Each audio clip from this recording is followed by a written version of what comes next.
It's not uncommon for people to lose an earring or a necklace after they've worn them for a while or while engaging in strenuous activity like swimming. The same can be said for other pieces of precious jewelry such as wedding and engagement rings. Such was the case in 2004 for Mary Grams of Alberta, Canada, who misplaced her engagement ring while gardening on the Grams family farm. She made one of the biggest blunders of her life at that very second.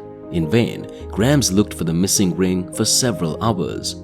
Grams went out and secretly bought a smaller version of the ring she'd lost, which she wore instead of telling her husband the truth in order to spare his feelings. Somehow, her husband never noticed that the replacement ring wasn't as nice as the one she'd lost.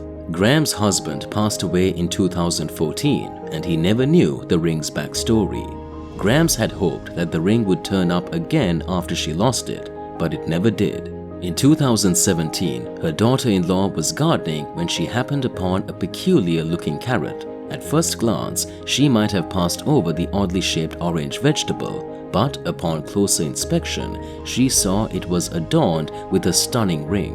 When her husband, Grams' son, saw the ring, he knew it was his mom's right away. The engagement ring Grams had been looking for 13 years was discovered in the most incongruous of places. To her surprise, however, she discovered that she was not the only person in the world to find a lost ring on a carrot grown in her own garden. Mary Grams told the CBC that she had given up hope of ever finding the ring again until the day her daughter-in-law was weeding the family's garden and noticed a peculiar-looking carrot. When she dug it up, the bride-to-be was taken aback to see that her mother-in-law's ring was wrapped around the carrot, giving it the appearance of a large finger wearing a ring. Grams told her son Brian about what happened, and when she pulled the ring carrot out of the garden, Brian knew exactly what it was. Grams' husband never found out. Grams was overjoyed to find her old ring again, and she promptly repositioned it on her finger. Even after 13 years, it was still a perfect fit. Grams was taken aback that she could immediately put it on, having anticipated that she would need to take it to the jeweler to have it resized. Sadly, Grams' late husband never found out that the ring his wife had worn for 13 years was a fake because he passed away before the original ring was located. When asked by the BBC why she never told him, she replied, "Maybe I did the wrong thing, but you get so worked up." Grams said she wished she had told her husband while he was still alive. She thinks he would have found it hilarious. But Grams and her family are overjoyed that the ring was located, especially since it was discovered in such an unlikely setting. You won't believe how often people report finding their lost engagement rings wrapped around a carrot in their gardens. According to the BBC, a similar event occurred in Sweden in 2011 when a woman found the ring she'd lost in her garden 16 years prior. A wedding band that had been lost for 3 years was recently discovered in Germany.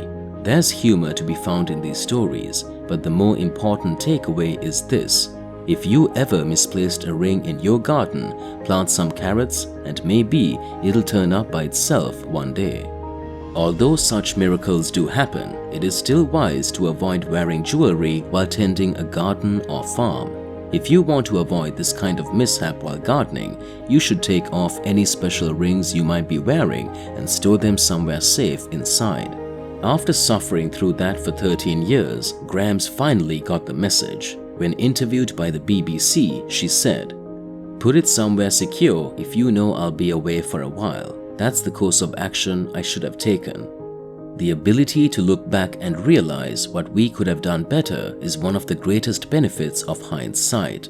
Fortunately, we can all gain insight from Grams' experience without having to go through something similar ourselves.